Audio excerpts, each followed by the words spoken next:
Y'all know what's crazy, man? I think it just dawned on me that I don't, at least to my knowledge, I don't think I've ever done commentary. I may have talked about it during like a quote unquote normal episode where I'm covering a particular topic and making certain points to it, but I don't think I've ever done a commentary for a werewolf movie. I don't think I've done it. I think I had all intentions to do commentary for the werewolf movie Howl, which I probably got maybe like 20-30 minutes into and I turned it off. Not that it was bad per se, but it was just such a slow burn and I expected like it to just jackhammer all the werewolf action into everything. I kind of wanted to do the Wolfman, the remake that they did with Benicio del Toro, and I shit y'all not, man, to this day I have yet to sit through that movie entirely because fuck a slow burn. I just think it's boring. I think the cast is amazing for that movie. A lot of people say Benicio del Toro was miscast, but I didn't mind the casting of him in the I think his name was Talbot in the Lon Chaney role. But the cast was great. Anthony Hopkins, Hugo Weaving, so on and so forth. But I just can't sit through that movie for some reason. It just doesn't do it for me. And that's no diss to Joe Johnston because he's one of my favorite directors. You know, he did one of my favorite Jurassic Park sequel, which was part 3. He did Honey, I Shrunk the Kids, The Rocketeer, Captain America, The First Avenger. But I can't make it through that movie.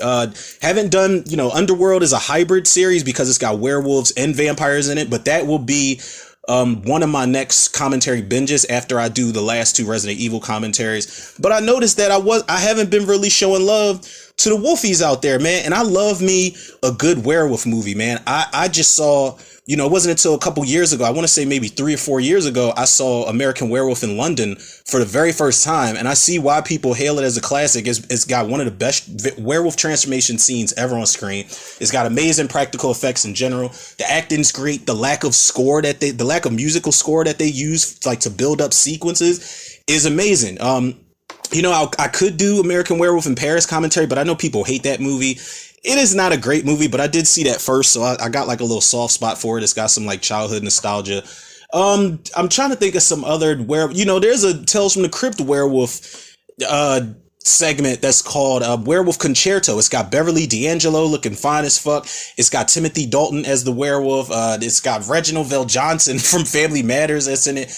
There's so many werewolf properties out there to do. There's The Howling, which I still haven't watched yet.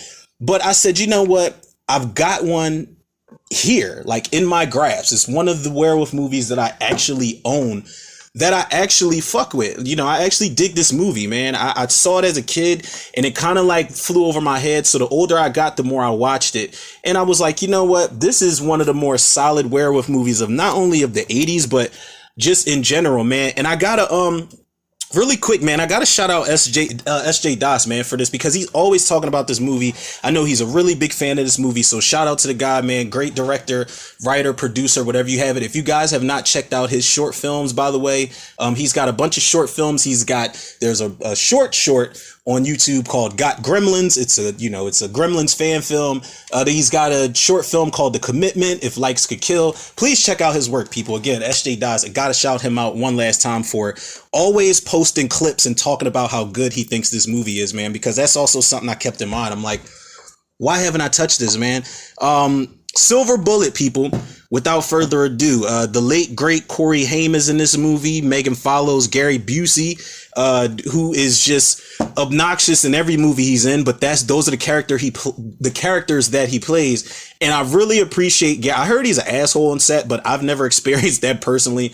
But I like Gary Busey as an actor, man. He's that guy. He can be an asshole, but he can also save the day as well. And if y'all think I'm joking, check him out in Predator 2, where he tried to save the day and we thought he was going to be that guy, but that motherfucker got his noggin knocked clean off with like a discus or something like that the Predator threw at him. But he's great in this movie. You've also got Everett McGill, who played the man literally named The Man in The People Under the Stairs. I did commentary for that also, if y'all want to check that out. But he casting him as not only the werewolf, but the priest in the daytime is one of the creepiest compliments you could ever give to this movie, man. The guy is a fucking presence on screen, man, and I need to not see him in more movies, but I need to go back and really do my homework on this guy's performances, man, because I really only remember him from a few movies. This and The People Under the Stairs in particular. Now this Funny thing about this movie before we jump into this commentary, Dan Atias, I'm sorry if I'm saying that wrong, Atias, this is his directorial debut, and I gotta say, from what I remember, because I don't watch this too often, bravo to him for this being his directorial debut, because the guy had a bunch of TV credits to his name. He had Miami Vice TV credits to his name as a director, 21 Jump Street, Beauty and the Beast. Not to be confused with that Beauty and the Beast remake series. I think that, I don't know if he was a part of that, but I'm pretty sure it was the original one. I don't think it was the remake series where they had Linda Hamilton and Wendy Williams. I'm sorry, did I say Wendy Williams? Fuck it. That fucking Ron Perlman and that Beast makeup looks like Wendy Williams. I don't give a shit what anybody says. And he's also got TV credits to Beverly Hills 90210 and Melrose Place, man, which I never knew. Well, you know, I knew directors when I was a kid and those shows were on, but I wasn't like as crazy about it as I am now, like to where I need to look them up and see what else they did and so on and so forth. But, you know, let's not get long-winded, people, because y'all know I'll be 10 minutes into this goddamn intro. But this is standardized theatrical version of Silver Bullets. No additional scenes, no nothing, which, you know, I don't think it would make a difference because I don't know this movie scene by scene. I know like the parts that really stand out, mainly the parts with the wolf and a lot of the parts with Gary, I almost called him Gary Oldman, with Gary Busey and Corey Haim. But yeah, standardized theatrical run through for this commentary, people, and that's just in case y'all are tuning in with me. And if y'all are tuning in with me, man, y'all know by now. Come on, goddamn it, y'all know y'all are the True to the Reviews MVP. So without further ado, people, and with that being said, let's jump into this commentary for Silver Bullet, 1985. I will hit the play button in 3, 2, 1. Don't do it. There we go. This was Paramount. Like, do y'all think they had their hands in more horror properties back then or today? I think they had their hands on horror properties back in the 80s more than anything. Friday the 13th might have jumped that off because then they had, you know, Silver Bullet. I want to say My Bloody Valentine Paramount? I don't think it was. I'm not sure. It might have been.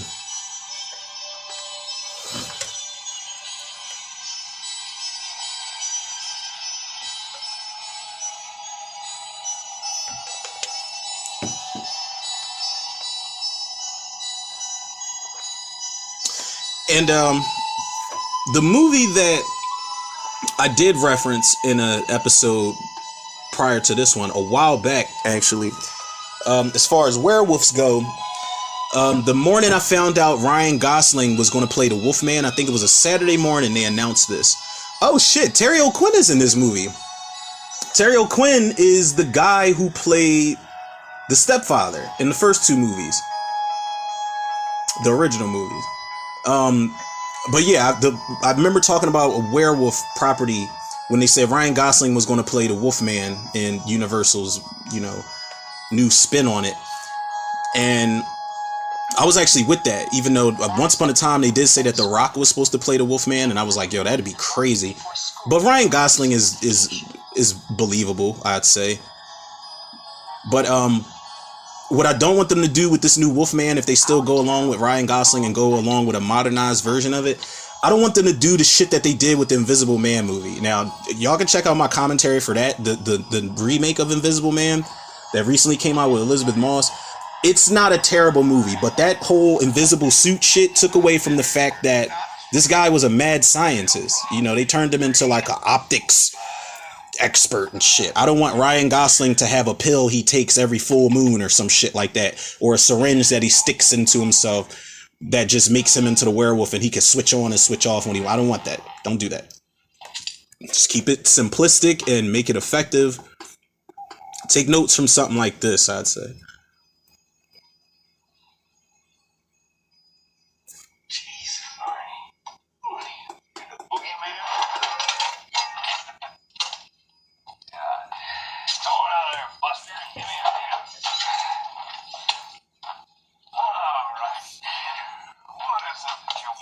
Produced by Martha Schumacher. I wonder if she's related to Joel, the late great Joel Schumacher. It's funny that I see the name Schumacher in the credits because I was actually going to do shit show edition commentary for Batman and Robin. We all know, rest his soul, Schumacher gave us that classic. I love that music. That's the werewolf. The werewolf's got his own theme song. Whenever he's creeping, they play that music. I love it.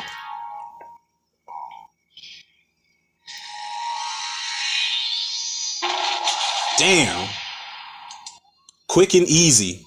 And that's the opening kill. Jesus. The killing had begun. But at first, no one knew it. That dude that they just showed right there, he was on Mrs. Doubtfire. He's the one that was boring the cast and crew to death. Where he was playing with the dinosaurs. There wasn't enough evidence to conclude anything else. Oh. That was a nice severed head for 1985. This is Talker's Mills, where I grew up. And I'm no special effects expert, but it's something that, like, severed heads are make or break. It's all about the weight they have to them, the eyes. The eyes give it away. The facial expressions to the tufts of hair and stuff. 15 years old, and my brother Marty was 11. We'd like to get things started now. Now, I don't know who's doing the narration, but I always found it interesting that Can I have your attention, please, everybody? the sister did the narration as opposed to like an older version of Marty. Chairs down here. Come on, right down. Sit down. All right. Without further ado, I'd like to turn things over to our own Reverend Lester Lowe. I've got to get home though, because family is everything, and I've got to murder every family I come across. All right, stay close. Thank you. Now, that's children. And make sure your brother's all right. Make sure your brother's all right. Oh, shut up.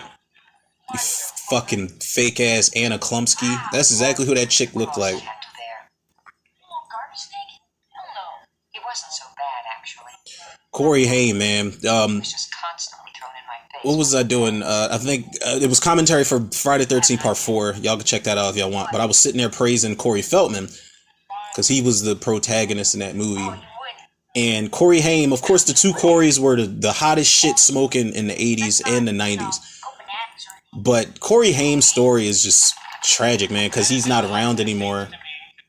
But I remember watching one of his last interviews where he said he had hopes of doing a License to Fly, which was going to be a sequel to License to Drive. And I'm like, that's fucking amazing. I would have watched that as long as him and Corey Feldman came back, and the other actor that played their friend.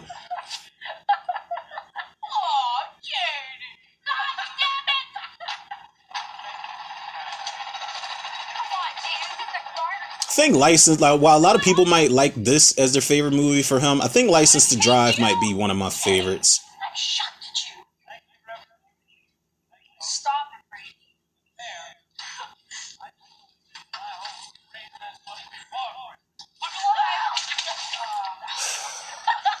His friend need his ass kicked.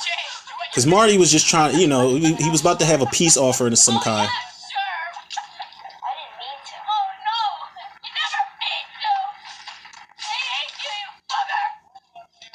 Oh. Well, looks like we gotta go that time, didn't we? Shut up, Brady. Right. You're warped. He said you're warped. She's like, no, I'll never be a teen model. I'll never be anything.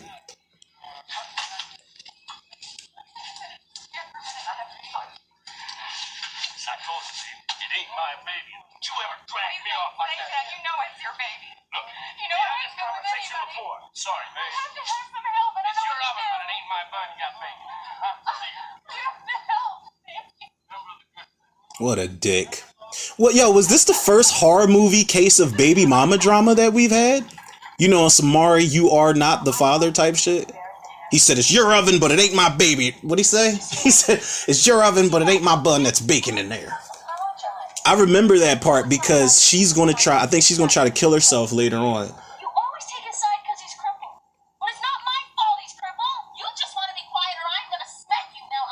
I know that's right, mama. Come on, Gene, I'm sorry. Brady wouldn't stop. The dad ain't saying shit. He probably figured, I'll let the mom handle this. But he should have been like, yo, I'll pull this car over. Ain't nobody going home in one piece. Let's say some more shit.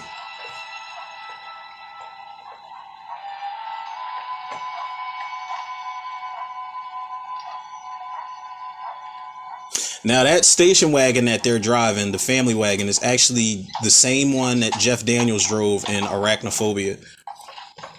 I'm lying like shit. I don't know what that station wagon looked like in that movie. Hey, Pumpkin, don't get help your brother.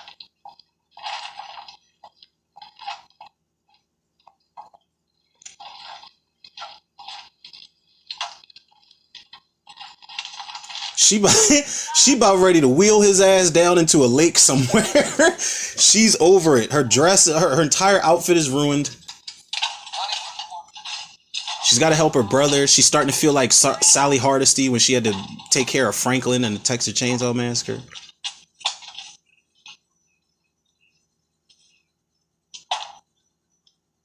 Red's still coming to visit. Mom told Dad that Uncle Red's getting a divorce. Another divorce. And she said he was drunk. And that's your great uncle. Chronic drunk. He is not. He is so. All right, but that don't got nothing to do with you helping me up the ramp. Can you help me? So what? Because he's a chronic drunk, that makes you even more upset at me?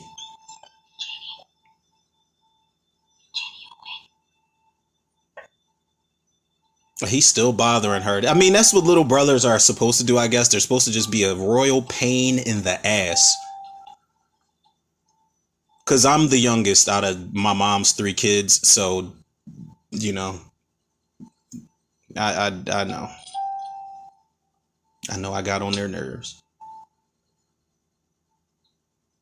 He gave her $275. A pair of pantyhose. Is it enough? She's like, do you know how much pantyhose cost in 1985? Jane, please take the money. It was Brady's idea, honest to God. But I do love that he's trying to, no matter how much shit she gives him, he knows he fucked up, whether his friend was with it or not. And he's still trying to make amends with his sister. Because he's like, he's like, I don't want you being mad at me. Me personally, as a sibling, I didn't give a shit. Like, be mad. That's how I am with certain people in life in general. The majority of people, it's like, oh, you mad at me? Oh, stay mad. It's okay. Never did much like Sheila anyway. Maybe I'll like the next one better. The next one, tell Unc to stay by himself for a couple years. Damn. I hate that shit, man. When people just get married after marriage and divorce after divorce, it's like, God damn it, that is God telling you need to sit your ass down and be by yourself for a second. She's about to dump a whole bottle of whatever that is. That's messed up.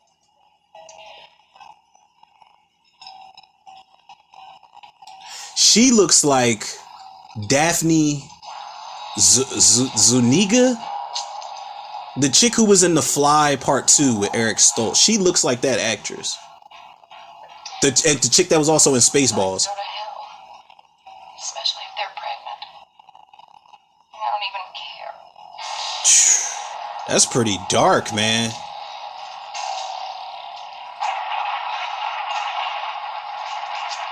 That's pretty dark. The fact that they took it there. Now, I personally think most of the Stephen King adaptations that came out in the 80s and such, and the 70s and the 90s, I think they're better than the majority of the ones that they're trying to come out with now, with the exception of It and stuff like that.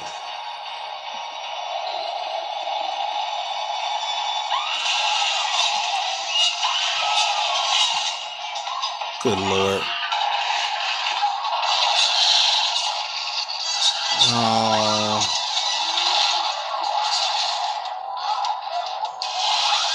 Oh no. Fuck. I forgot about that part. That's scratch. Oh, I hate scratches in movies, people. God damn. Mama went and got that burner.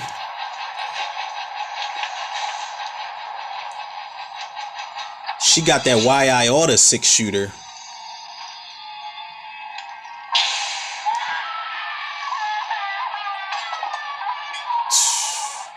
That was dark, man. Pregnant woman tries to kill herself. Pregnant woman fails. Pregnant woman gets murdered by a fucking werewolf that's loose in town. Well, I'm happy to hear that. You think it'll be sometime this week? Well, that's good. When and how many? But I do think the older Stephen King adaptations were a lot better. You had like, I mean, as cheesy as they can be, I appreciated them for what they were. Like you've got Silver Bullet, Graveyard Shift, Thinner wasn't too bad. Sleepwalkers is very cheesy, but it's a lot of fun to watch. Of course, Carrie, Brian De Palma. I called him Brian De Palma. Brian De Palma did Carrie, so.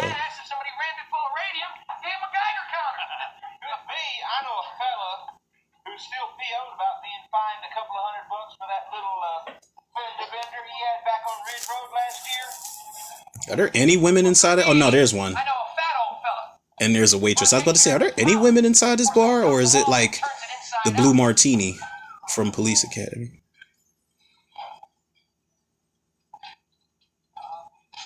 We pay our taxes to keep this town safe. Joe Haller ain't doing it. Last town report said you were in arrears in your taxes, Andy. Yes, you caught up. What are you, trying to be smart? Now you boys better turn down your thermostats or you can both get the hell out of here. You got me? You tell him, bartender. Who's drinking?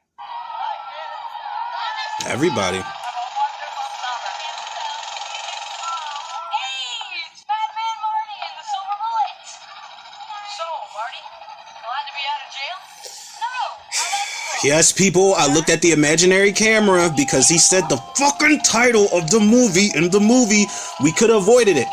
We could have avoided it. Even when it's time to kill the vampire, the vampire, even when it's time to kill the werewolf, they could have been like, well, what can kill a werewolf? They didn't have to say, you don't have to say it in every werewolf movie. Say, only a silver bullet can kill it in a movie called Silver Bullet. Like, you don't have to say the name of the movie in the movie. Some movies you can't get around it, but sometimes you can. It's all a matter of the writing you do. Come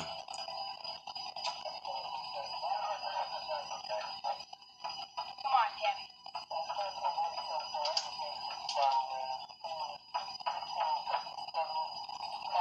How he gonna say come on and he was still sitting there? I was scared to go past your house by myself. Yeah, it is a little scary. I mean, I saw her all the time. Hey, take it easy. I know how you feel. There's something else scary. What? Dad, I've been hearing noises out there. I love this music, man. Get on in here. Help your mama with the laundry. Well, I would go take a look myself, but I think the bullet gets stuck in the butt. Uh-oh. I'm avoiding you. Uh-oh, Marty. Yeah, sure. No sweat. You got a little admirer. I gotta go, Ken. He's like, get your ass away from that boy. That actor that plays her dad was in something too, but I can't. That's the dude, the guy that plays her dad was Wooly from the original Dawn of the Dead. He's the guy that when they got that shootout in the projects with all the tear gas and the SWAT team members, he's the guy that just starts murdering innocent people for no reason. I know I recognize his damn face from somewhere. He's a dick in everything he's in, I guess.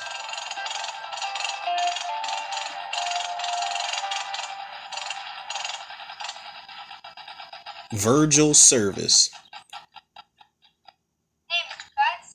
Well, Marty, I see you lucked out again. Yep. Would you fill her up, please? Want me to check the oil? Yeah, sure. Wipe the windshield, check the driver's bullshit well.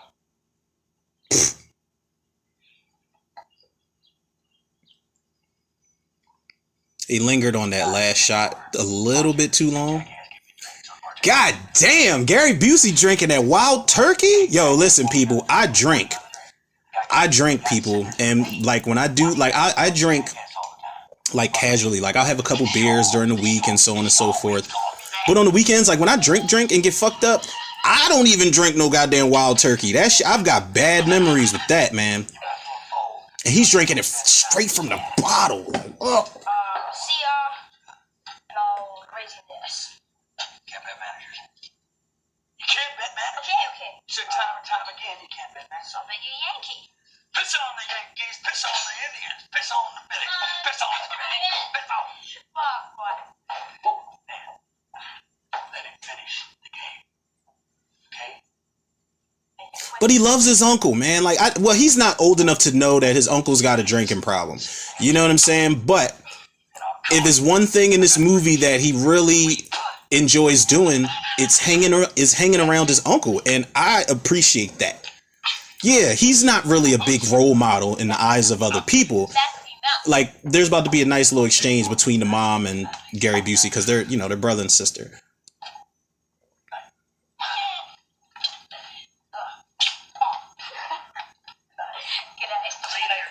He's like, I gotta go kill Ice-T in the 90s. I'll go see you later. I got a time machine. I thought of when he was in Surviving the Game. That's an underrated ass movie, man. I haven't seen that shit in years. But Gary Busey was off his rocker, and he's off his rocker and everything.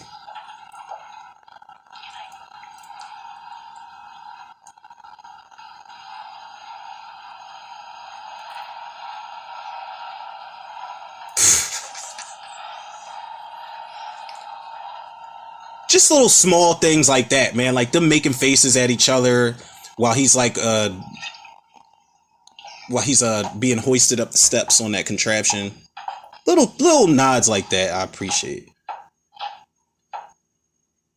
I don't want you drinking around Marty. Don't be telling me what to do. You've been telling me what to do all my life.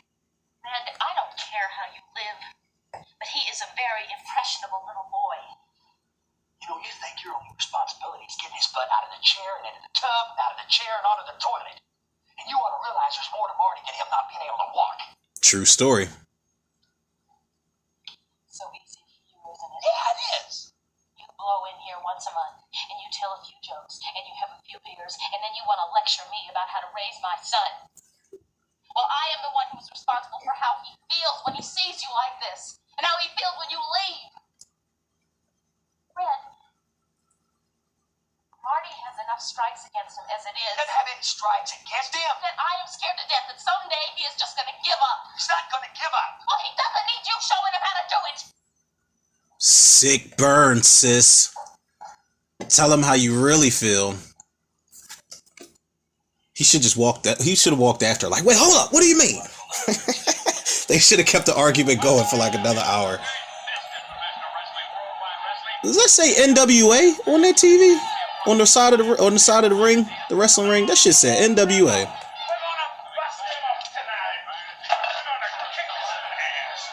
We're going to kick some ass. Beer bottles back then were awfully strange looking. It's that music again, so y'all know what's up. Bust his chops. I'm pretty sure that is Wooly from the original Dawn of the Dead. Somebody will correct me if I'm wrong. Oh, yeah, Rebel airplane. They usually do. Oh, that's it. Oh, that hurts my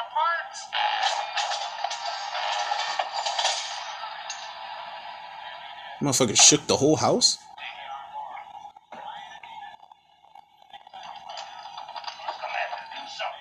I just noticed he's got 3 rifles just hanging up on the wall in the background. You want to come back and bust up my pockets up? Put this rock salt up your ass. And he drunk as hell. Come around,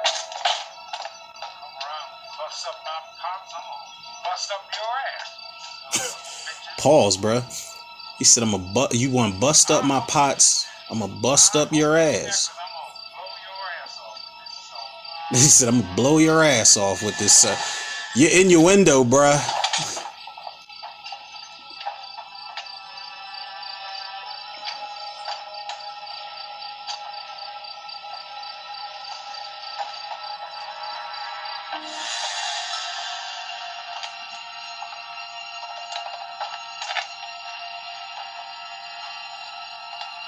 The way that you know, I don't know if you want to consider it a greenhouse or what. The way that is lit, I would have taken this scene without the flashlight, honestly. Because the lighting is dope. It's like almost like a bluish type of thing going on some Dean Cundy Halloween type of shit.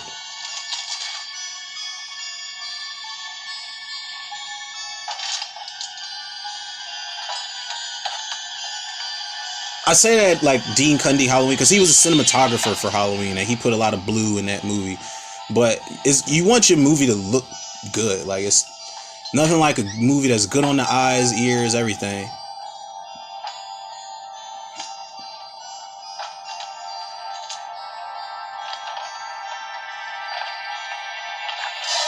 Now, does he die? I really don't remember. Oh, shit. I don't remember if he dies or not.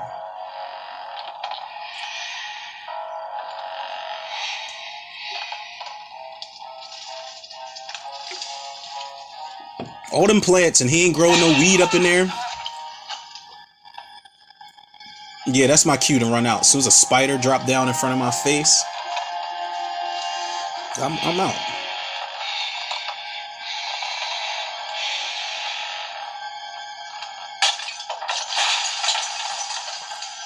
Just letting off, just casually shooting shit up.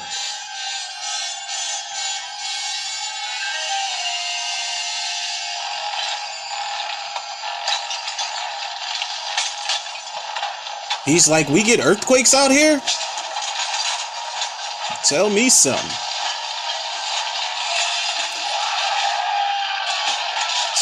And dragged his ass right down there. Oh! Ah! That's a splinter for your ass. I'm telling you. I'm telling y'all, when I say I don't remember this movie scene for scene, there's a lot of moments I did not remember he got impaled on the wood like that. That shit looked nasty. All right, Silver Bullet. Well, you got anything? You might be better than I remember. Shit.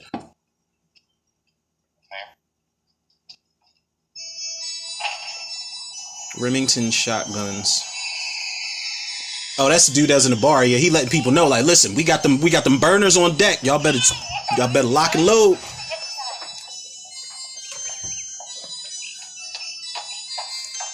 Everybody like, yep, let me get the fuck in this crib because whatever's out here murking people, you won't get me. She can't even get her door open. She's so nervous. Everybody try to get in for safety. Marty's still climbing trees.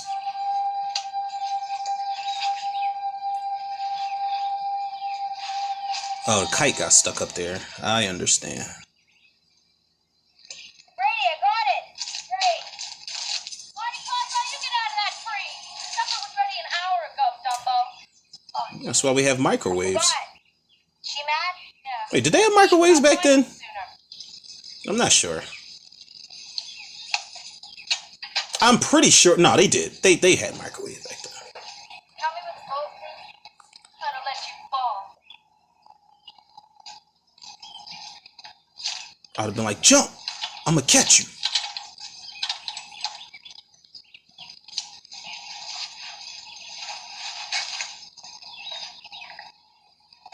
How you bend your legs like that and you can't walk, dog? What's up with you?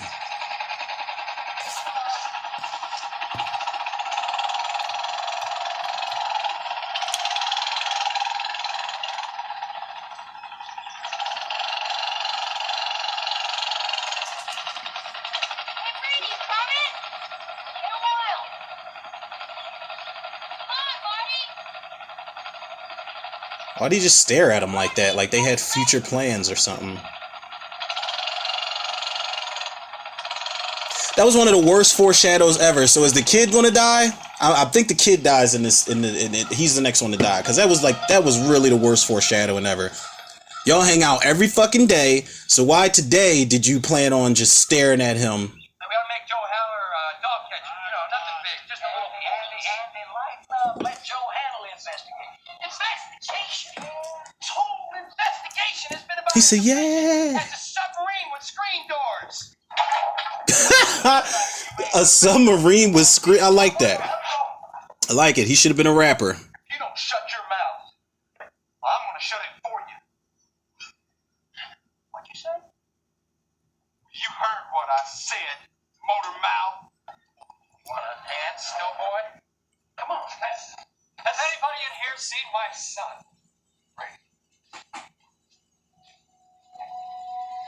Yeah, his name is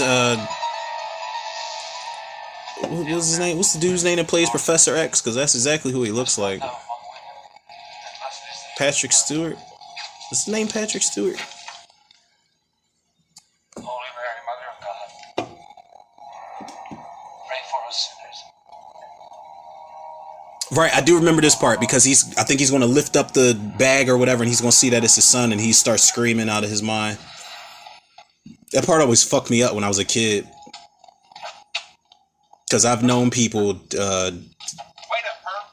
God give them strength, man, that had to ID their, people a little older than me that have had to ID their loved ones or even kids when something happens to them. That shit is terrible.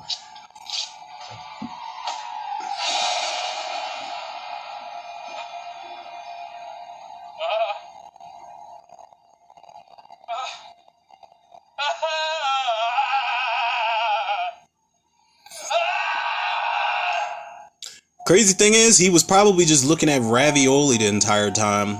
The wolf probably just fucked him up that bad. That's another thing I liked about this movie, man.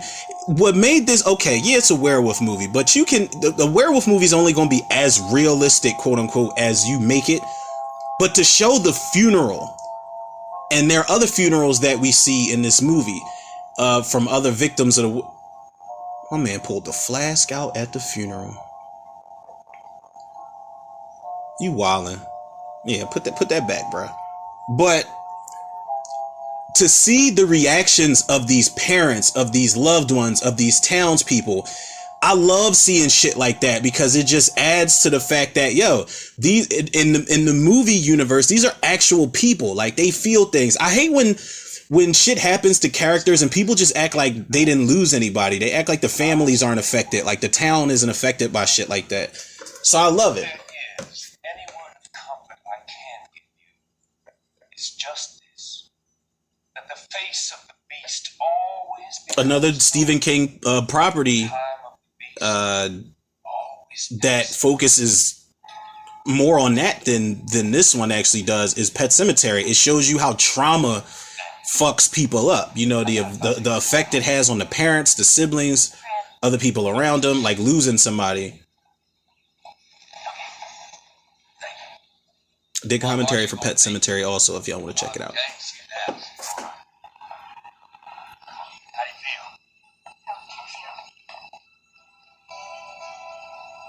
It's like, I didn't ask you that. I just asked you how you feel. Say, better get that guy. Good smart ass. Red? No. What if it's not a guardian? What do you mean? Well, what if it's some kind of monster? He should have been like, here you go with that bullshit, Marty. Watching all that goddamn Sci-Fi Channel after midnight. I don't even think they had the Sci-Fi Channel back then. Pretty sure they didn't. Here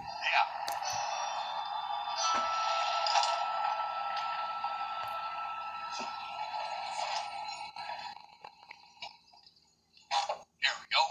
Tammy told me she'd been hearing noises in the greenhouse. Really? Growling noises. That's another thing, man. Let me just acknowledge this one werewolf. This isn't a movie where there's a bunch of them, like I said, like Howl or something like Dog Soldiers, which is another underrated fucking werewolf movie that I did not mention. It's not a bunch of them. It's not a pack of werewolves. It's one guy.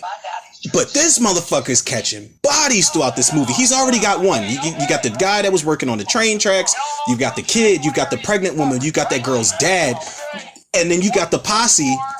Some Halloween 4, we're going to hunt him down and we're going to fry his ass. You got the posse right now. That's about to be even more bodies. This werewolf, Everett McGill is not fucking around in this movie, man. We're gonna get that song. I want all of you people to go home. I don't remember deputizing a single one of you. That's right, Joe. Is deputizing for real? Is that a real thing? And neither one of you has done anything about solving this case. He's like, well, I'm working on it, damn it.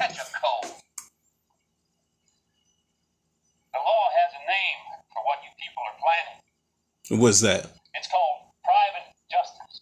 So? And private justice is about a step and a half away from lynch mobs and hang ropes. And? Now, I may be no J. Edgar Hoover, but I am the law in Tarker's Mills. All right, Judge Dredd, fuck out of here. I want all you people to go home. You know what? And I agree 100%, not with him, but the townspeople, because it's like, listen, What's he done to this whole thing? bodies are dropping in our neighborhood, in our community. If y'all don't want to do nothing about it, then goddamn it, Tell me to shut up. we sure will. And I'm for street justice in real life. You know what I'm saying? Not just, not just in movies. I'm talking about in real life, people. Because sometimes cops just, they either throw cases away or they just they just take their sweet ass time solving crimes. That's how it is out here with homicides and shit. They're not doing anything. That's why I say street justice for all these, give street justice to the fucking murderers and the rapists, the kidnappers, the pedophiles, all that shit. Let the hood sort them out. It's too many abandoned buildings for them not to, for those types of people not to be in there, and the hood is just taking care of them slowly, day by day. Grief-stricken. I'm sorry, people. I know that got a little dark, but I got riled up. Forgive me. I'm very passionate about people's lives.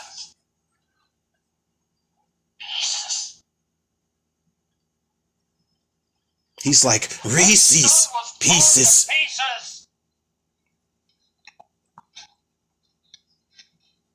Pieces is actually a 80s slasher movie I've never watched. I've always been hesitant to watch it because I saw clips of it on a documentary, and they just look like they go wild in that shit. Why don't you go out to Harmony Hill, Sheriff Feller, and dig up what's left of my boy Brady, Damn. and explain to him about private justice?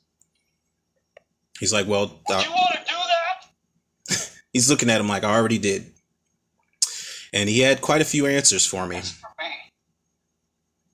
I think this was before Stepfather, as far as Terry O'Quinn's acting career goes. Because I think the Stepfather was in like the later 80s, and Stepfather 2 was in the early 90s. Let's go!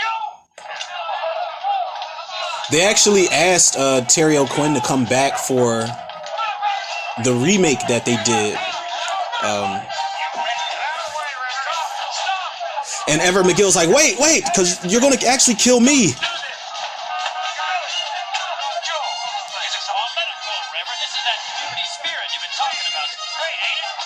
But you know why that was genius? Because it was two things. He's trying to tell these people not to go. He's like, no, don't do this, guys, don't do this. That's what a priest would do. Nobody would ever suspect anything from that priest, at least back in the day, because we know how they get down nowadays.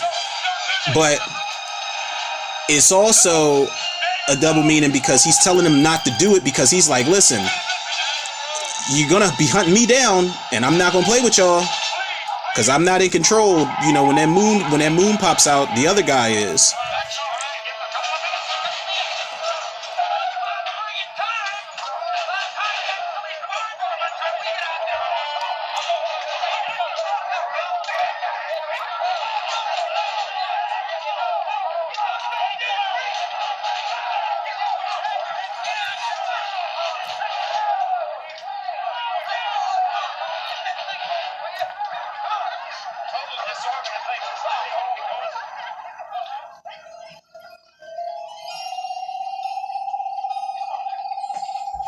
See, y'all think it's a game. They done bought dogs out.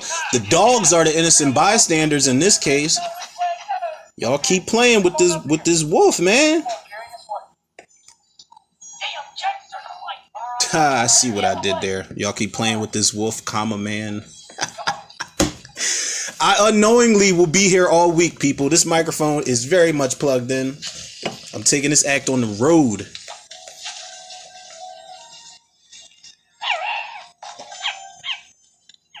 And they scared shitless out there. They got guns galore and dogs. They shook. There ain't no such thing as halfway crook.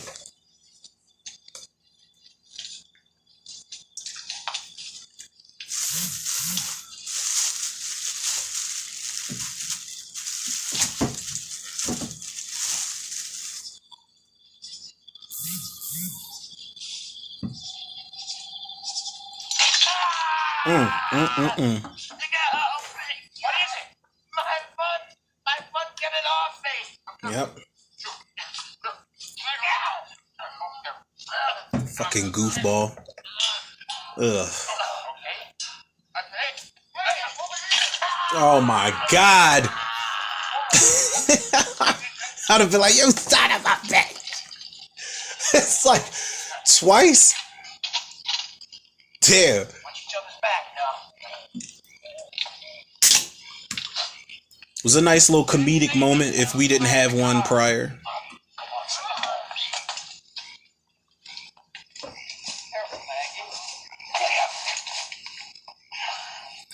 See, they shook. They bumping into each other like they're going into this half cocked.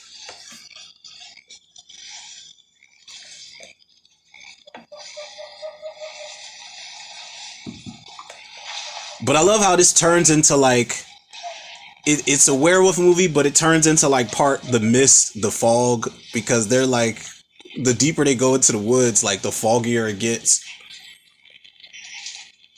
And the werewolf's just gonna be I remember he's like popping up and just like pulling people down and shit. Get down there, Andy. We're gonna spread out the skirmish line. Son of a bitch tries to come around us. We'll get him. You sure? He's like, here, you're the only black one here, so you go first.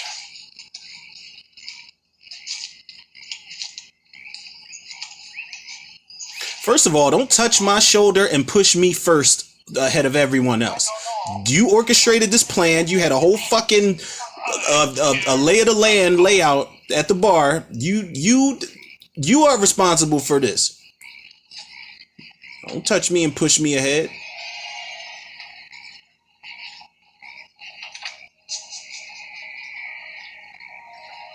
It's another one of those cases where they'd have been like, Rome, you take point. And then, there's no answer. Then they turn around they're like, where's Rome? Rome? And my ass is gone. I'm already at the crib. He's behind us. I told you couldn't trust this fog. It's under the fog. This is a great set piece. It's right here with us. They shook. They are shitting their pantses right now. And I'm mad I just said pantses. Oh, no. See? First one to go. Black ball. See what I'm saying? I can't move. Start backing up, Andy. Real slow. Oh, no. Bodies. Oh, my God. What the fuck? Turned that man into Harvey Dent one time. See? Damn. What's that? Three bodies he caught in that fog?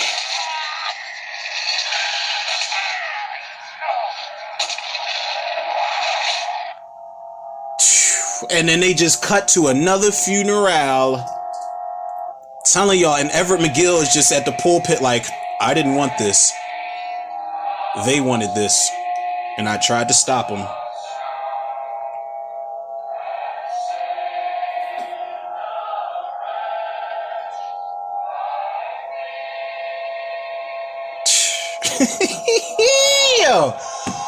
Now, was that for comedic effect? Like, I know it'd be dark if it was, but was that for comedic effect when they just cut right from the werewolf beating the fuck out of that dude with the baseball bat? They literally cut really quickly to the next funeral.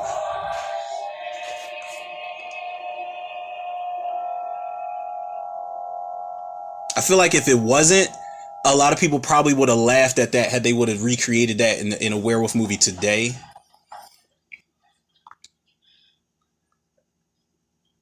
My brothers and sisters, I did this. It's hard. At a time like this to find the words to offer you any comfort. There is no comfort. Oh, here you go.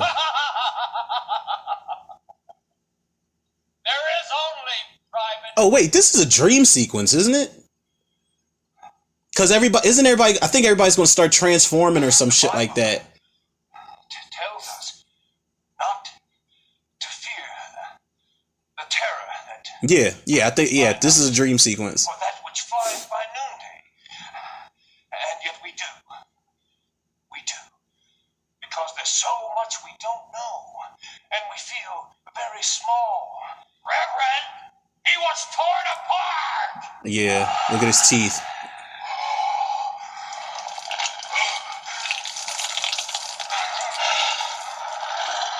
What if this was actually part of the real movie? I'd be like, whoa, everybody in town is a werewolf, huh? That'd have been crazy.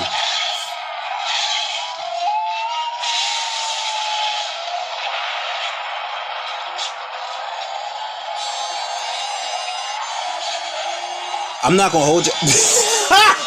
That fucking vampire playing the organ, the werewolf playing the organ is golden, yo. I'm mad that's the second time I said vampire.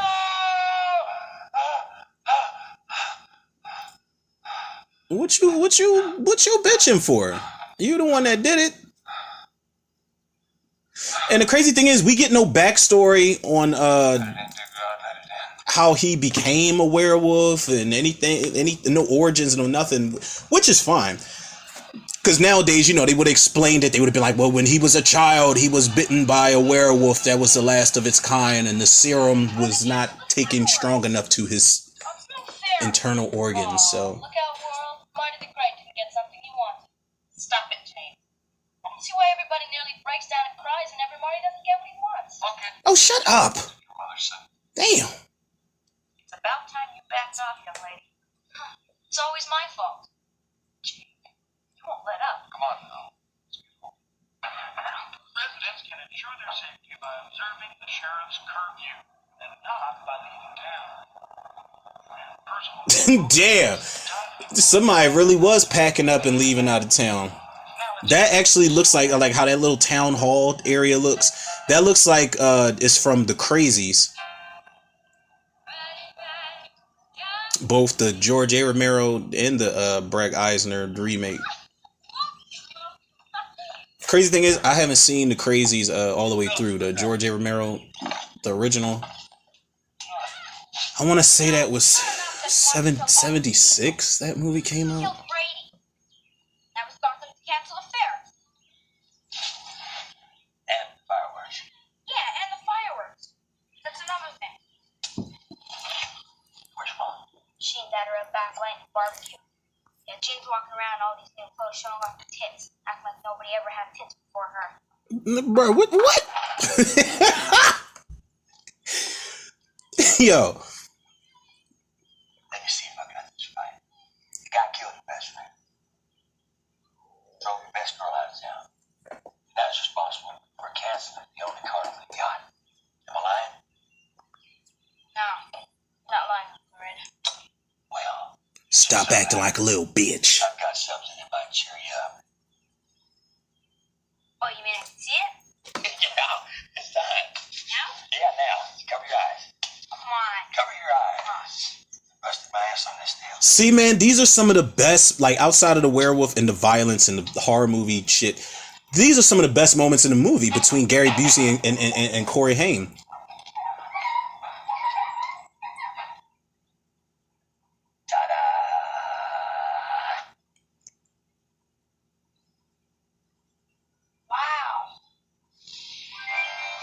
I call it the Werewolf Chaser 5000. I stole it. It's pretty badass, right? Is that for me? Well, yes, it's for you. That is awesome, though. Damn. Oh, did they have to fucking call it Silver Bullet? Beautiful. That is badass, though. Like, for a kid who's who's like a paraplegic, like, come on now, what kid wouldn't love that? That's amazing. Red? Hey! Hey, Red. One more game. Oh, okay. The coast is clear. Are you ready? Oh, yeah. I feel like a virgin on prom night. Here's how you started. He should have gave it. Now, it ain't no Silver Bullet type of vehicle for this kid unless you got a NOS button on there, you know?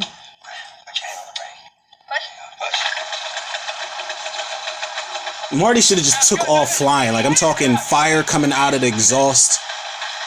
And he should have just took off flying like on E.T. or something. Yeah, that's badass, man. I can't lie to y'all. That's pretty dope. And then you got that super 80s music. He's about to pop a willy on that. Oh, he is popping a willy on there. He should have just smacked out on it. He either should have took flight or smacked out.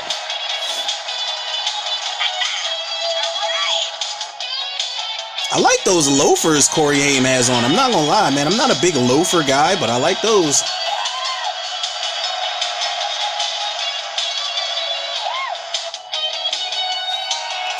This is kind of when the movie became like a 80s coming of age type of film.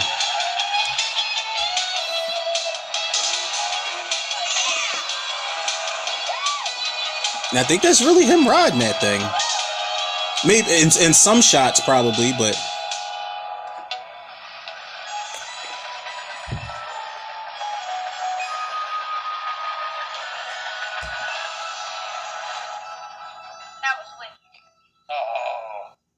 Oh, if you're happy, listen to a dying man here. This thing goes super, super fast. I know it goes super fast. You better but watch does it make you furious? Because if your mother finds out just how fast it goes, I'm going to end up singing soprano in the piano boys choir. No, I don't get you. I know you don't. But listen to me. I built that for you because I love you. Right from my heart. And I want you to be careful on it. Because if you got hurt on it, it'd kill me. I know that's right. Okay? Well, I'll tell you, after every pork tartare dinner I eat. Oh, now, come on. One more piece of pie. Are you sure about that? Anybody else like? Okay. Well, go ahead. Listen, don't put it down. I've got to go. Okay. I've had a wonderful time. So have I. I wish it could always be like this. It's a nice little rare family moment right here, Okay. where they're all there. I'll see you later, Jenny.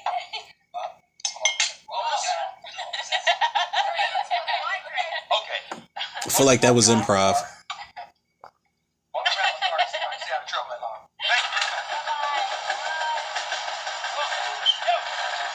And that was his ace, man. Like they were homies. They were cool. I love the relationship between Marty and the uncle.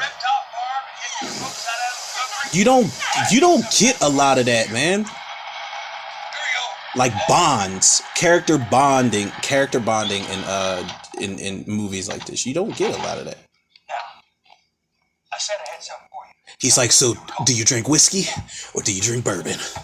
Because I'm going to give you both. And you better drink it all. Because I'm not drinking by myself. And I'm not leaving here sober. Remember, it isn't just the fireworks. So no crazy shithead can stop the good guys. You can dig that. Yeah. Now stay near the house. Yeah, sure. Okay. Save this for the last. It's a rocket. You like it? Thanks a million, Brent. You're welcome a million, Marty. Said I got a rocket in my pocket. Now I'm gonna be honest with y'all. I don't give a fuck what the occasion is. Stay near the house, okay? I stay away from fireworks in my older age.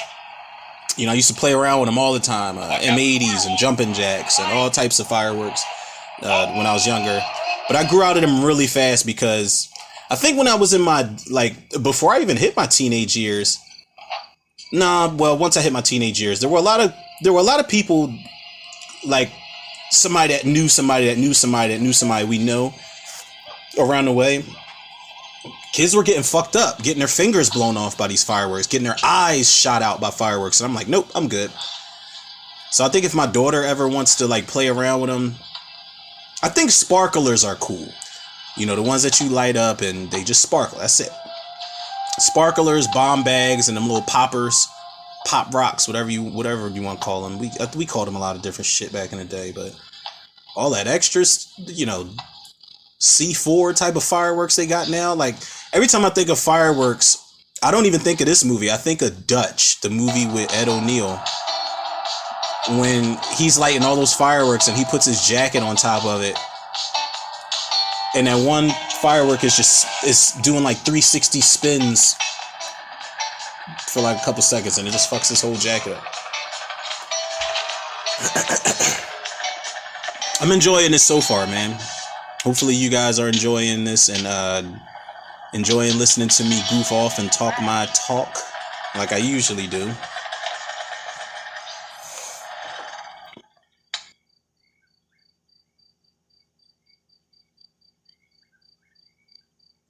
Bruh, you out in the middle of nowhere at night.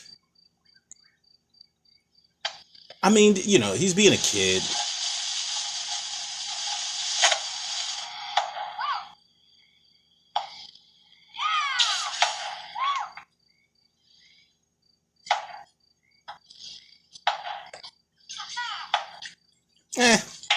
It's okay. Oh shit. I didn't notice the wolf in the werewolf in the reflection of the lake. He's looking like, is this kid having fun on my watch? Hold up, but you mean to tell me every night's a full moon?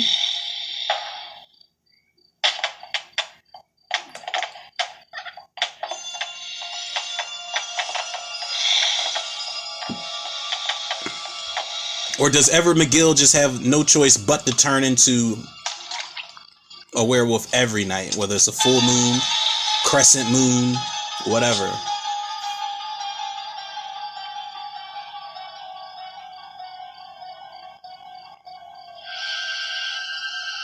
Now, I don't want to jinx anything.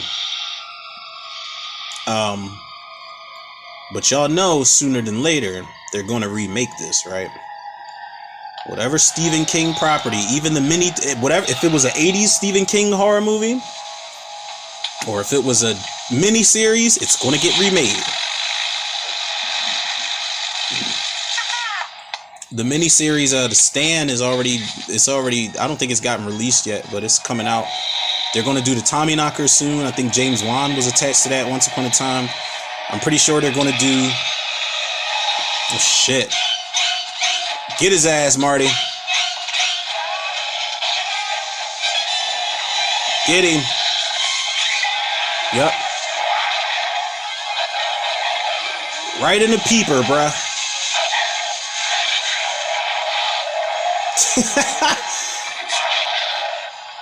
And Marty just peeled out of there.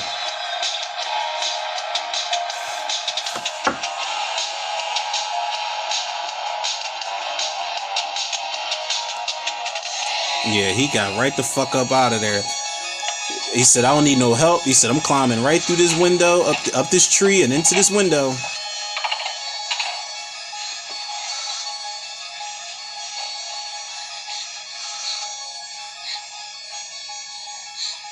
Could you imagine, like, seeing some shit like that and, like, you can't tell anybody afterwards? Because they're going to think you're insane and you're going to get committed to an asylum. Probably meet some interesting people there. Damn, he got the wild turkey right next to his bed. Oh, Marty. Hey, buddy, you had a bad dream. There are no such things as werewolves. Have some pity on your frog, okay? Damn. What? I'm seeing fun. That's messed up. You okay? Just been sitting here all morning. Where's Mom? He's like, yeah. I just wanted to wear this vest that I got from the set of Lucky Number 11. About what? Look, Uncle Red won't believe me. If you don't help me. What is it? He told me something that was clearly unbelievable. And yet somehow I believed most of it. And I understood one thing with total clarity. Marty himself believed it all.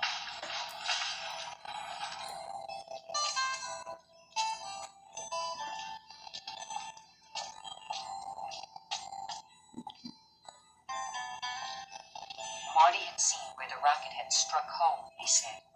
And I went out that day for more than just cans and bottles. Hi, Mrs. Bear. I'm collecting returnable bottles and cans for the MedQ drive. I was wondering if you had any. I was looking for a man or a woman with just one eye. Hello, Jane. So the first person door you went to was a black lady?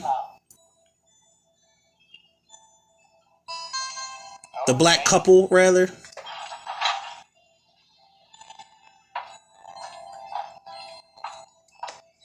I'm just saying, it's a joke, people. Calm I down. know what you're after, Jane, and you ought to look.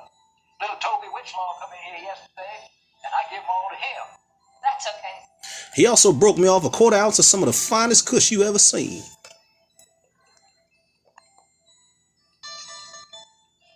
Is that a person or a fucking mannequin whose hair he's cutting?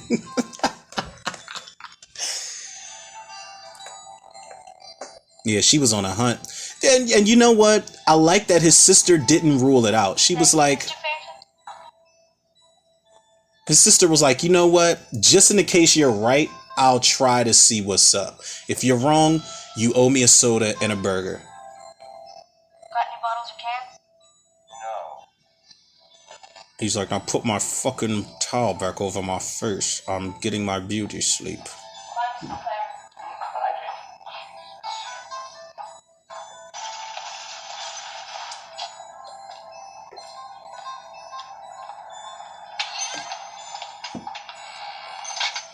Gentlemen, I'm sorry to disturb your lunch. I'm collecting bottles for the MedQ drive. I was just wondering if any of you had seen Mr. Robinson? Why they all staring creepy at her like that? Like, damn. If you had any? I guess not. Thanks. Yeah, y'all don't speak. Y'all just hang out and You leaving, Marty? eat sandwiches and shit. Little asshole.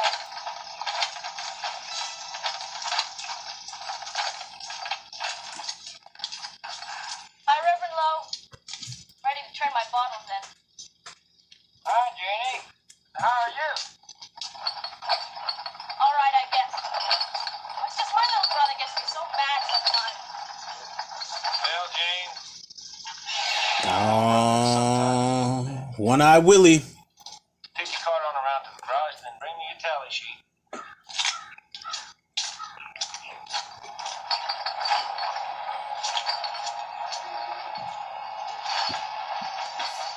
I'm telling you, Everett McGill is a presence.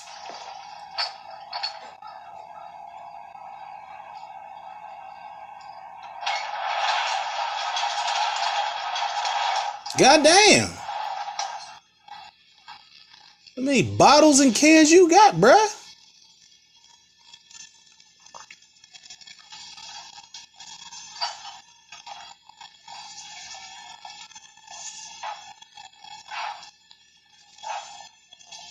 That's a hoarder for real.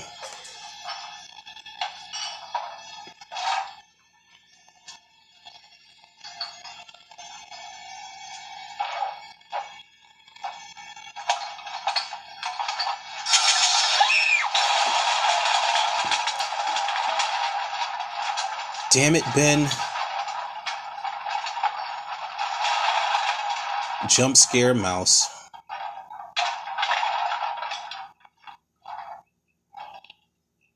Oh, that's that baseball bat in there.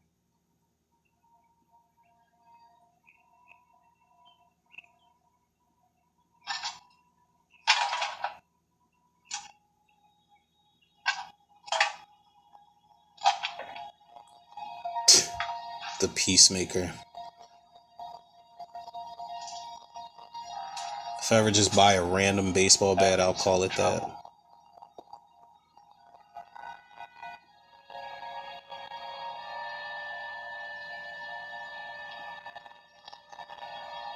They make it so obvious, though. My Jane, you're trembling.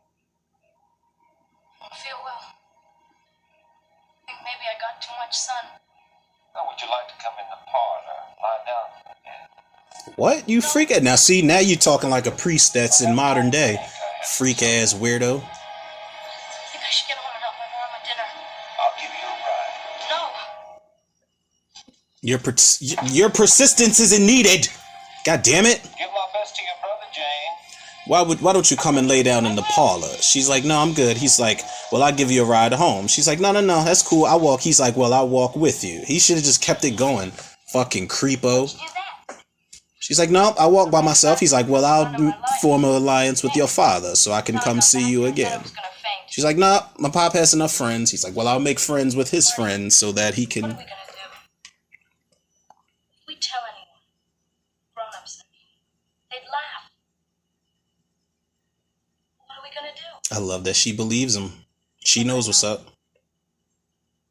You know what's up.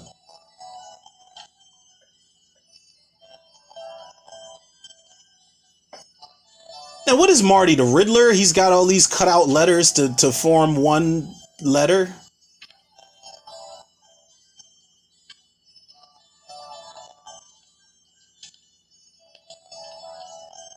I know your identity. Keep fucking around. And I'm gonna kill your ass with a silver bullet.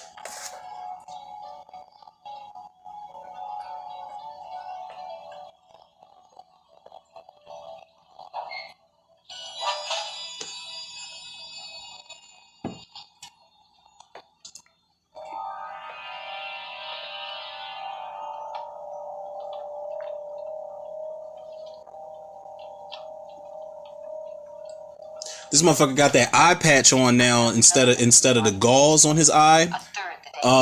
So now he kind of looks like fucking David Hasselhoff's stunt double when he played Nick Fury. Didn't David? I really want to say David Hasselhoff played Nick Fury back in the day. But that's what he looked like, a stunt double for that. Sometimes I think your common sense got paralyzed along with your legs.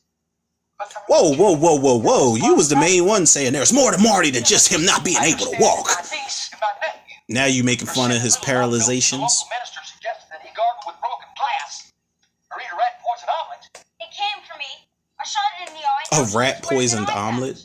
I wish I had a tape recorder so you could hear what you sound like. What about the He's like, well, I got one right here. Oh, here. What about it? Tape me, Oh, you sound motherfucker. about like that? Mr. Knopfler. So? It looked like Bigfoot had used it for a toothpick. What I think. No. I just called you right here to admire your pretty little face. You better watch your mouth right now. You're on thin ice with me, son. I done bought you this expensive ass vehicle. And how do you repay me? It was not. By telling me that the guy from People Under the Stairs Come on, I'm not afraid. I'll show it to you is an right American now. werewolf in America. I'm a little too old to be playing the Hardy Boys meet Reverend Werewolf.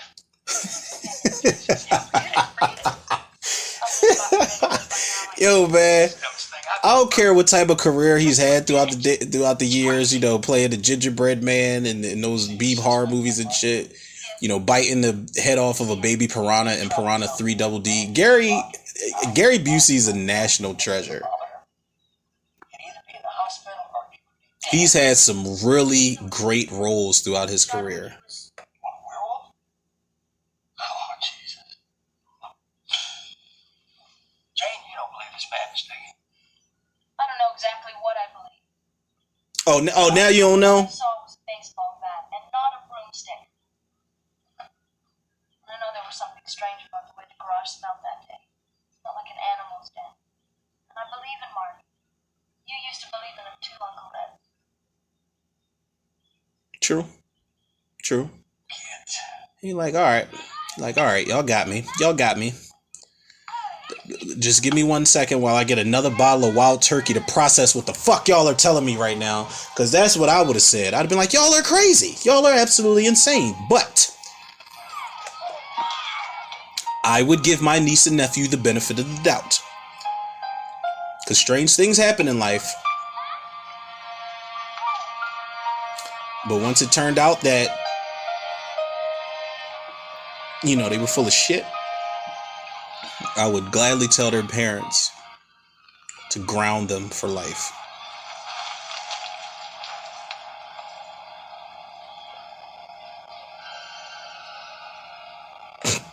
He just creeping on Corey Haim. You wanna go to Rob's before Sunday? No thanks. I think I'm gonna go home. Yeah, see ya. It's like, all right, bro, hit my line later on after 106 in Park goes off. He's like, actually, call me after 9 when my minutes are free.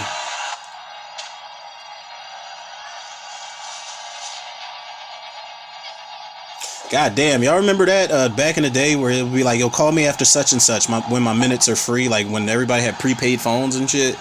Or it would be like, you got free nights and weekends, so you would show off like, you would show off Friday through Sunday, and then Monday is back to the grind and managing them minutes and them texts. Because them text messages cost you minutes too. God, I hated that, man.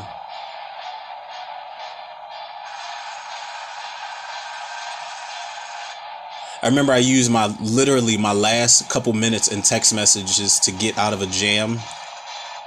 I won't get specific, but I was down South Philly and I had to get out of a jam and I had a prepaid phone and I hit my homie up. I'm like, listen, I need you to come get me right now. I'll give you gas money, whatever. And he was like, yo, I would, but I'm downtown right now. And I was like, listen, motherfucker, I'll walk to you where you at. And I walked from, I won't say the cross streets, but it was 32nd and something down South Philly. And I walked all the way to City Hall just to get the fuck out of the jam and meet him. And met him there.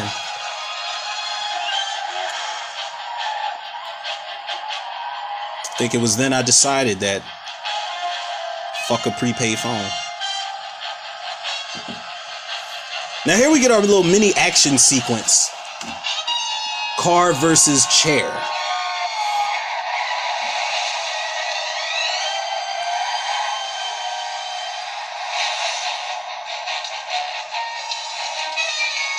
Oh, Marty, you forgot to fuel up? Come on, bruh.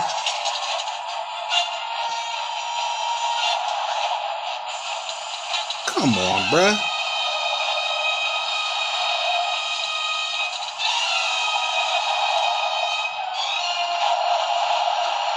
Juked him one time. That's how you gotta do it. That's what people don't understand. Like, in order to survive some horror movies, you gotta get your juke moves up. That's all.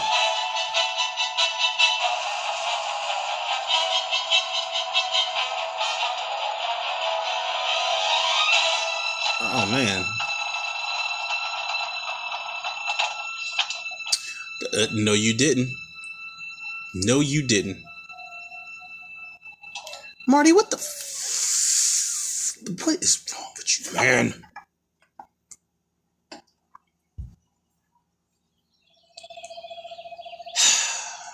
Now you get to just play tiddlywinks and just wait to die, I guess.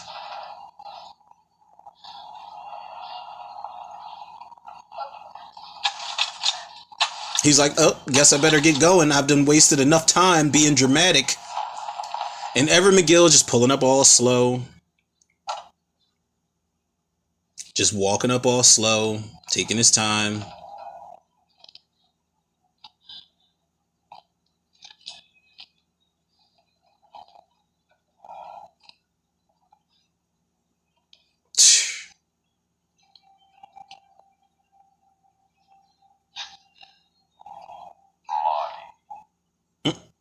Sorry about this, Marty.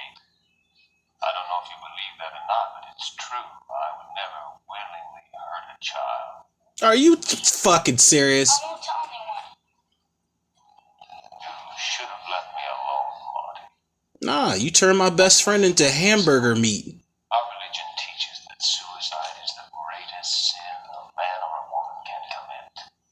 Stella was going to commit suicide, and if she had done so, she would be burning in hell right now.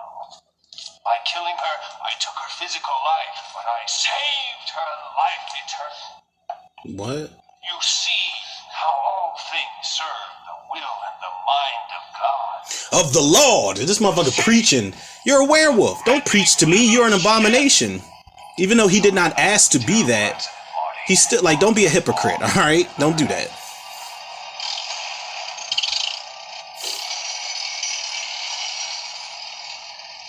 Mr. Zimmerman! Help me! Please! Help me! Mr. Zimmerman!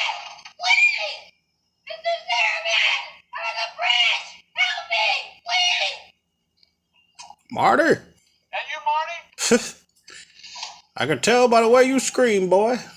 What you doing up in there?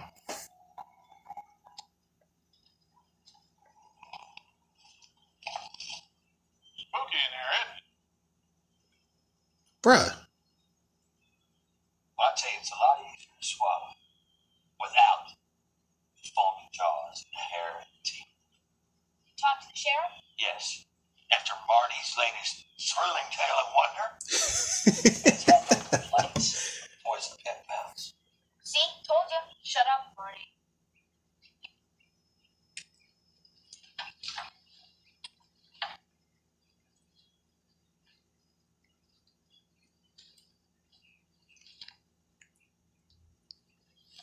That should have been like a spin-off anthology series. Marty's Thrilling Tales of Terror, Wonder, whatever the hell he said. Marty should have just encountered different type of monsters. And everything should have led up to the Monster Mash. What color is Lois' car? Blue? This blue.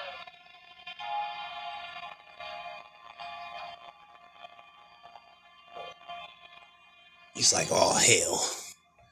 You kids ain't crazy after all. That is the craziest goddamn story I have ever heard in my life.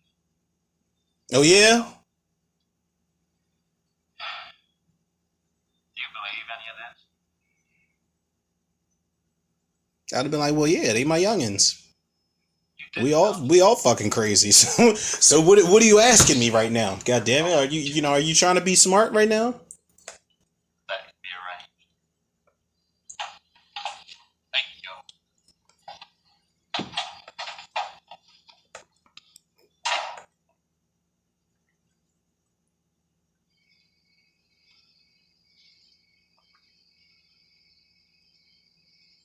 Oh, I think this is when Terry O'Quinn is about to get murked. Because I do remember a scene, and I thought that was going to be the scene where Marty and the priest were face to face in the in that little barn bridge type of wherever the hell they were. But that wasn't it. I thought it was going to be that, but it wasn't it. But there's a scene I do remember where the priest takes his eye patch off, and you get to see where his eye is all fucked up, and then he ends up killing somebody. But I think that's the scene that we're about to see right now. It comes back to me little by little, people. Like I said, I don't get to watch this movie very often. It's always like if I see it, it's on TV, maybe like TNT or Sci-Fi or some shit like that. But even though I own it, I don't watch it often because this came in. It was like a 4-pack feature with Stephen King movies. It was Pet Sematary, Silver Bullet, The Dead Zone with Christopher Walken, which I still haven't watched yet, and Graveyard Shift, which I can't fucking find. I think I either lost it or let somebody hold it, which was not a smart move, man. Because I actually like Graveyard Shift, man. I know a lot of people don't like that movie, and it did really poorly at the box office, if I'm not mistaken. But Graveyard Shift is one of those nasty, murky, gritty, dirty, working class horror film monster movie creature features that I love and I want to see a remake of for sure. Like having Andrew Devoff in that cast alone was just pure gold. Plus he screamed like a bitch when he saw that bat rat monster up in his face before he died, because who wouldn't? Yep, this is the scene I was talking about. I'm pretty sure it is.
So you get shot, bruh. I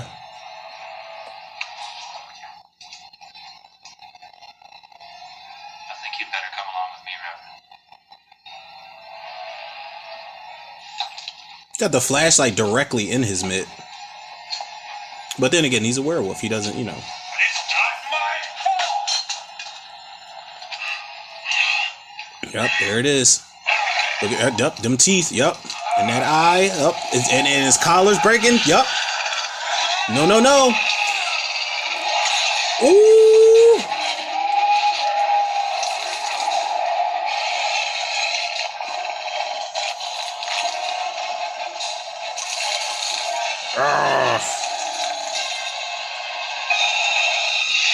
Yep, kill him with the, oh, fuck. Whooping his ass with that peacemaker. But you know what? Terry O'Quinn, I'm sorry. He deserved to die, man. Because who the fuck? Like, it's like these motherfuckers in horror movies. They stand or sit there in amazement when people are transforming, or when you see a dead body or some shit that that's beyond belief. And they just stand there and they're like, oh my God. Like the dude from Troll Part 2. It's like, why would you stand there and get that motherfucker time to transform? I'm gone. I'm in the car. Dust. I'm telling you, smoke trails. Speedy Gonzalez. Roadrunner, Wile E. Coyote type of shit. You got me chopped. I'm not sticking around to see what happens. Because, you know, it's almost like they wait. Like, wait. I want to see his final form. Let me see what he transforms into. It's like, no. Get the fuck out of there. Take mine too.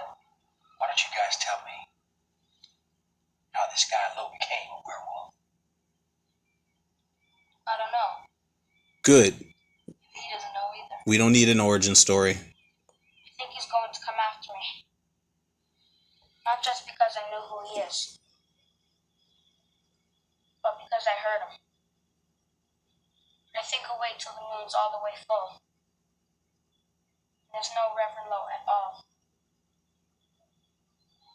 Only the monster. Duh. That's how werewolf movies work, bruh. You've gone right out of your mind. Will you do it?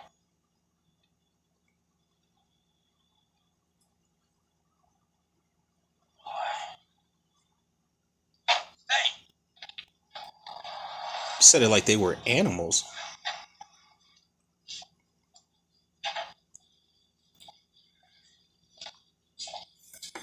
Oh, not only is it a gun shop, but he's also a taxidermist. He's got all them damn stuffed animals, literally stuffed animal heads and bodies on his wall. Antlers and shit.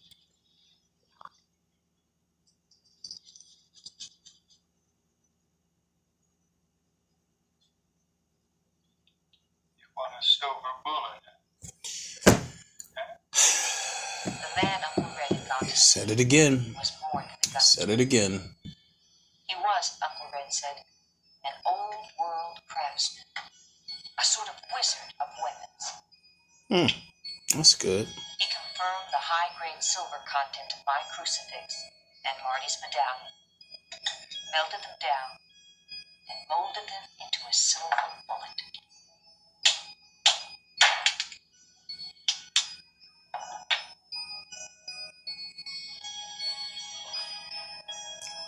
Ah.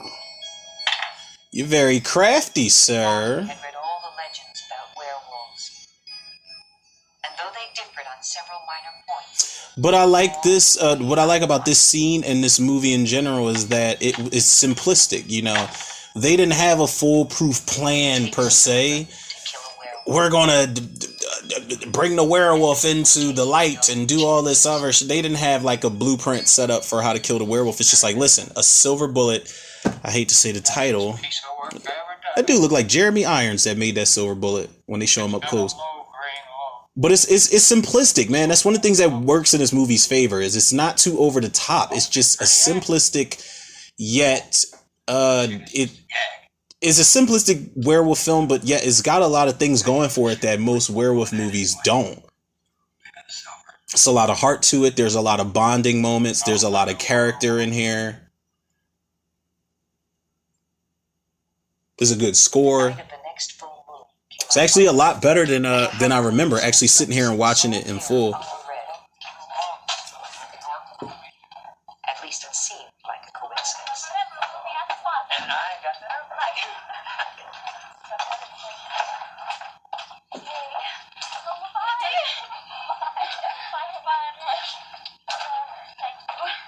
Thank you so much. Whoa, sis. It's just Oh, fine. now you want to be nice to him? After she that's all. You got to take it. Okay. She was cursing his ass out before, but she's like, "Oh my God, thanks! You're gonna let us go on vacation and you're gonna watch the kids? Oh my God, we get to have sex. We haven't had sex in 7 years." Bye-bye.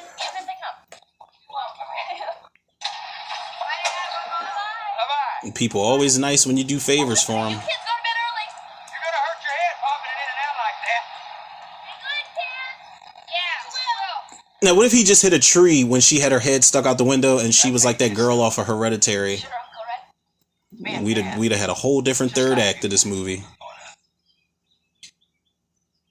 And the bitch of it is, we still are. Did you really win a trip to New York for Publishers Clearinghouse? No. But the moon is full. I want a trip to the Twilight Zone from fucking around with y'all. Making silver bullets and shit. Poppy mechanics. But I love this third act because if the moon's full, they done made the silver bullet. He's gonna sit there, get fucked up. He's gonna chill with his niece and his nephew. Like, listen, I'm gonna watch y'all while your parents go away and we'll see what's what. Like, he's not ruling out the fact that they're, you know, he believes that they could possibly be telling the truth. The motherfucker, look, he's sleeping with the gun on his lap, for God's sakes. So he's actually considering the fact that they might be telling the truth about this. But if not, he's on some, listen, I'll never listen to you two ever again, and you will never talk me into anything like this ever again.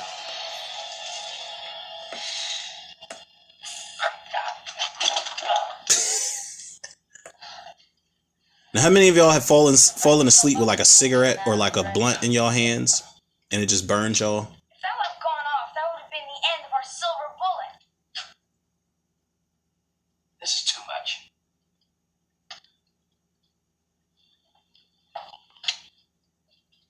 You guys are going to bed. But Uncle Red, you said. I know what I said. But it's 10 till 3 in the morning and it's not coming. Hold up, bars said you two are going to bed. But Uncle Red, you said. I'm gonna sit up I know what I with a said. stupid gun in my lap. And my shirt is red. And I don't want to end up dead. So are you. What happens if I say no? Then I'm gonna kick your ass. Oh shit.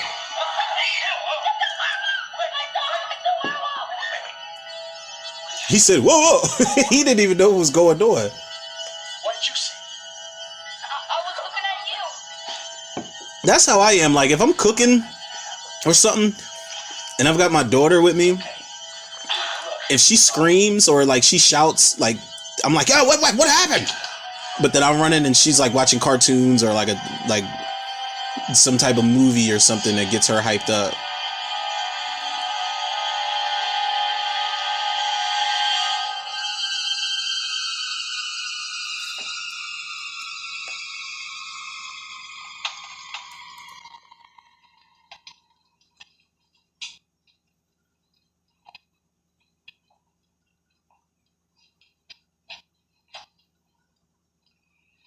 A very familiar feeling is beginning to come over me. What?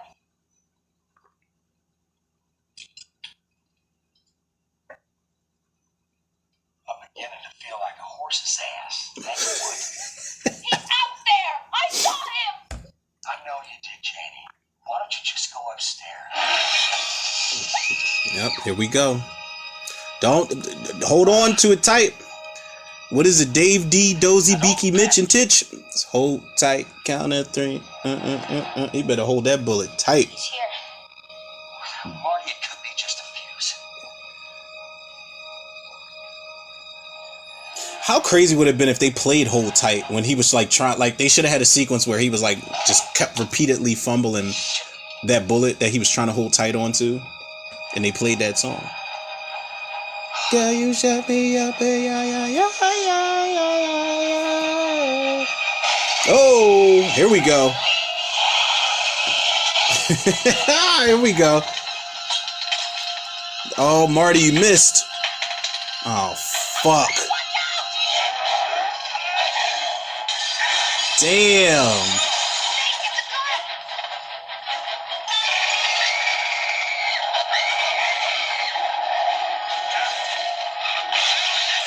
And you know what? This werewolf didn't give a fuck. Like, he would attack no matter who was around. He don't care how many people was around. He was on your ass. Damn. Gary Busey was getting trashed.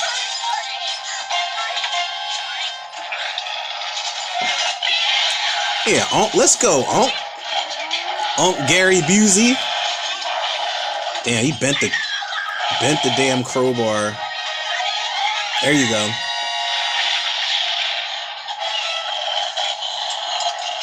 Get him, Marty. Get his ass. Shoot his ass. It's over. The priest is like, fuck, man. He's like, I was planning this all week. God damn it. Well, both my eyes are fucked up. This was a great sequence. Now, I'm pretty sure they filmed this in reverse. How he transforms back into his human form. But I'm a sucker for some good practical effects, man. Werewolf effects, like transformation effects in particular.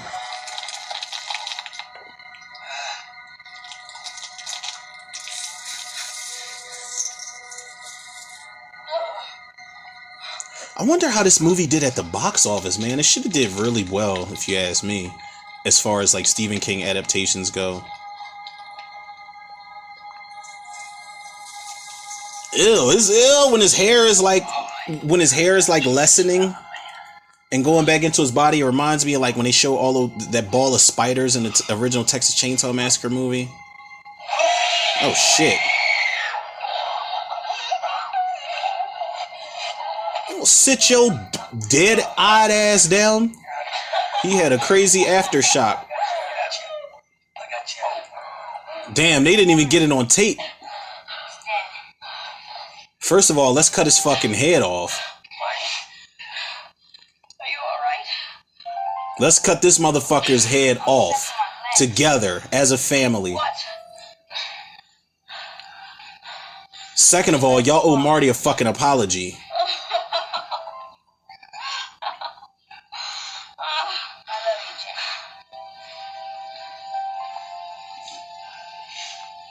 Y'all owe Marty a fucking apology for real, cause he was trying to tell y'all from the beginning. Always able to say that. Damn it. But I can say it now. What can you say now? I love you too, Marty. Good night. Oh, that's sweet. That's so sweet, people. That's sweet, people. And not only is it sweet, people, but we have survived another episode of To The Reviews, but more importantly, we have survived, I think, one of our first werewolf attacks during a commentary episode, people. So it's a special, special moment. It's a special day. Now, would I give this movie, me personally, after watching it, like I said, I don't get to watch this movie often, but watching it all the way through and doing this, this commentary and breaking certain things down and seeing certain things differently, I give this movie a very, very, very, very, very strong 9.5 out of 10. Now, what keeps it from a 10, it might be a little minor nitpick that a lot of people may disagree or agree with me about. You know, y'all can agree to disagree about that. But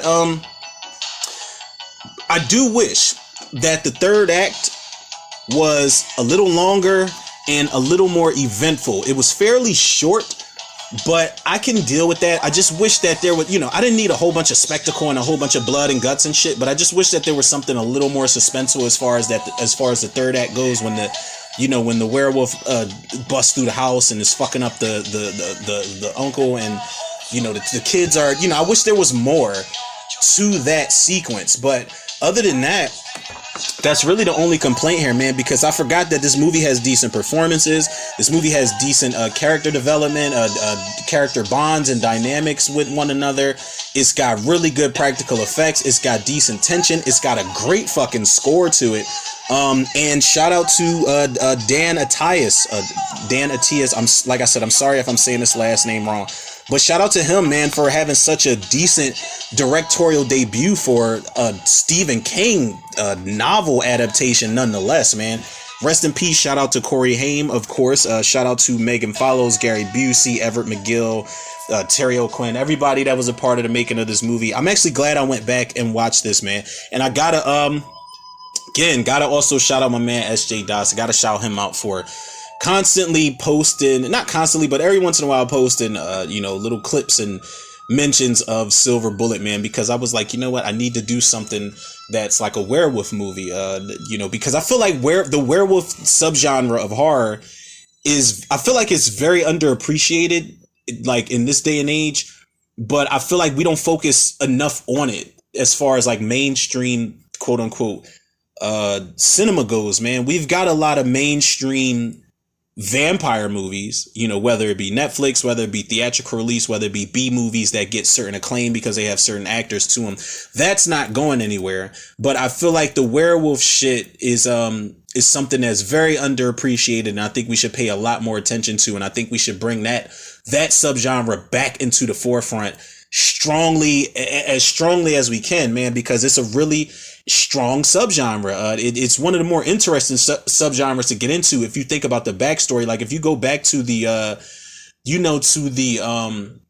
Lon Chaney, the Wolfman movies, man, there's such a rich origins to that, man. There's so much lore that you can play around with, and if you don't want to pay attention to the templates that were set back in the Universal movie monster days, then it's so many liberties that you could take with your own vampire story. God damn it, this is the third fucking time I done said vampire when I meant to say werewolf. There's so many liberties you could take with your own werewolf, whether origin story or something that already exists in that in that world, or whatever the case may be. But yeah, people, I enjoyed this movie a lot, man. Hopefully you guys enjoyed, listening to this commentary, tuning in with me. But y'all already know, man, where to follow. And if y'all don't, which y'all should at this point, man, y'all can follow the podcast on Anchor, Spotify, iTunes, Google Podcasts, Apple Podcasts, Overcast, Pocket Cast, Breaker, Radio Public, Podbean, and Podcast Addict. Shout out to Anchor. Follow me on Facebook and Instagram, Romero Tudor. Shout out to the Facebook movie group, The Cinemaniacs, and shout out to the Facebook movie group, The Horror Virus. And last but not least, shout out to the Tudor reviewers, the listeners, the lovers, the supporters out there, man. We are at the 8.1K mark, man. I just saw that the other day. Like I said, I took a little bit of time off, it was only due to technical difficulties, but once I, started looking at the analytics and the, the numbers and stuff like that, again, I noticed we got to the 8.1K mark. So thank you guys so much for, just giving us bumping us up a notch, man. And I say us, I always say us, man, because you guys can't say it enough, man. You guys are the pillars and the anchors of this podcast platform, man. And I see you guys are really enjoying tuning into that, the Friday the 13th, the final chapter commentary. You guys have been instantly and quickly tuning into the Too Fast, Too Furious commentary.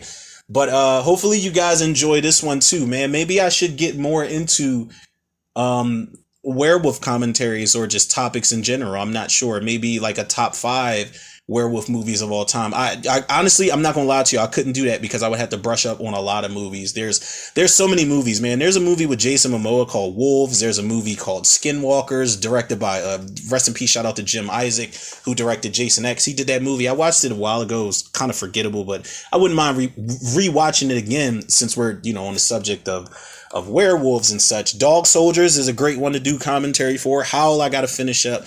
But, we had Silver Bullet for today. And like I said, hopefully you guys enjoyed it. And you guys already know, man, the love and support that y'all show me, I show it back to y'all tenfold and then some.